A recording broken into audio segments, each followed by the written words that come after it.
So the principle of representation of government, that is where the United States got their principle. Representation of people in government comes from us. And you've heard it again and again, maybe not, I don't know, but they say, well, the United States government was patterned after the Iroquois. Well, they're talking about that. They're talking about how we sit in government, the three sides of the fire. On the one side, the elder brothers, who are the Mohawks and the Senecas, and on the other side, the younger brothers, who are the Oneidas, the Cayugas, and the Tuscaroras. And on the third side, the fire keepers, who are the Onondagas. Together, we compose the Haudenosaunee Six Nation. And so each side has a single spokesman representing that thought, and all ideas and all laws are passed with full agreement.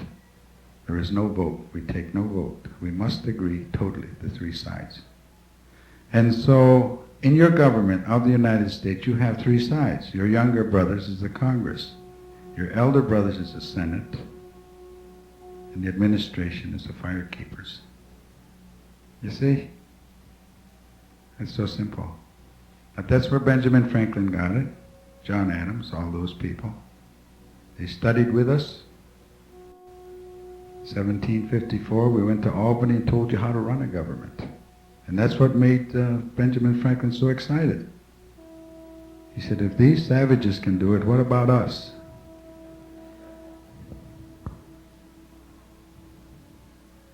So, how does it work then? Obviously, what I'm telling you is that it's an integration. You're integrating the spirituality with your everyday life, with government. And when the United States came about, they did the thing that we said not to do. They separated the spirituality from the government. And they did that because they had so many churches, they couldn't agree which was going to be the spiritual center, so they said it's better just to separate it. And we said, you're going to have trouble. It'll come to you. And so,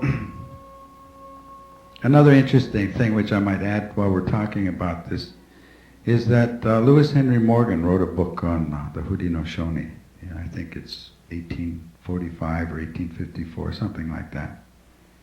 And he did a great treatment. He was, I think, the first anthropologist. And studied us quite a bit. You know, our society. How come we didn't have rich, and how come we didn't have poor, and how come we didn't have institutions, how come we didn't have this and that? We wondered, because, and how come the society was so healthy, so strong, free. And that's a word that you have to come to understand, free. What is free? You see? And Karl Marx and Engels got a hold of this book, and they studied it quite a bit. It was a great interest to them. How did this classless society come about? A lot of their concepts are coming from that book. So what do you have? You have the two major powers in the world today facing each other, who have at least some of their roots in the Haudenosaunee. But both, this we emphasize, have left out spirituality, which we said was the central force. And we emphasize this to them, even today when we talk to them. We said, one of the reasons you're in trouble is because you don't understand and don't believe.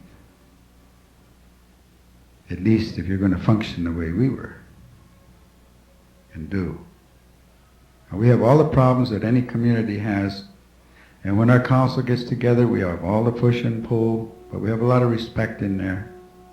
And we also have the men who sit there, or I guess would be called volunteer, because we don't receive any compensation for any of our work.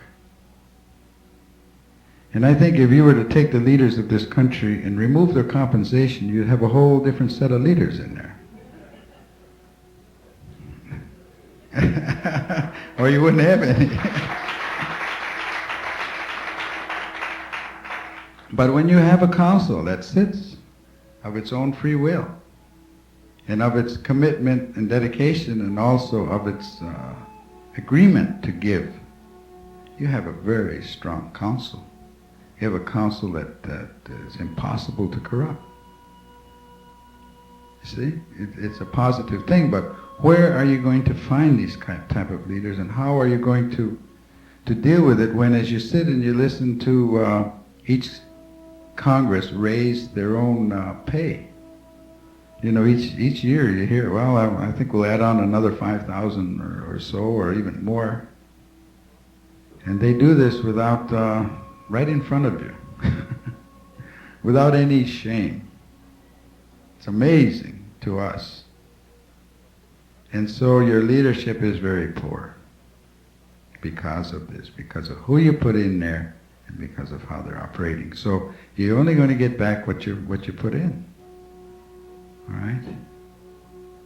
So I'm kind of going around a lot of things, but what I want to say to you is that as each individual, you are autonomous, you are sovereign.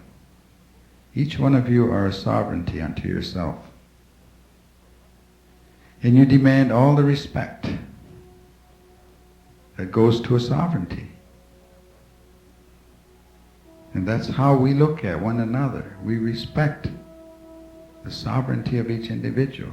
That sovereignty is what you call freedom. And that sovereignty does not release you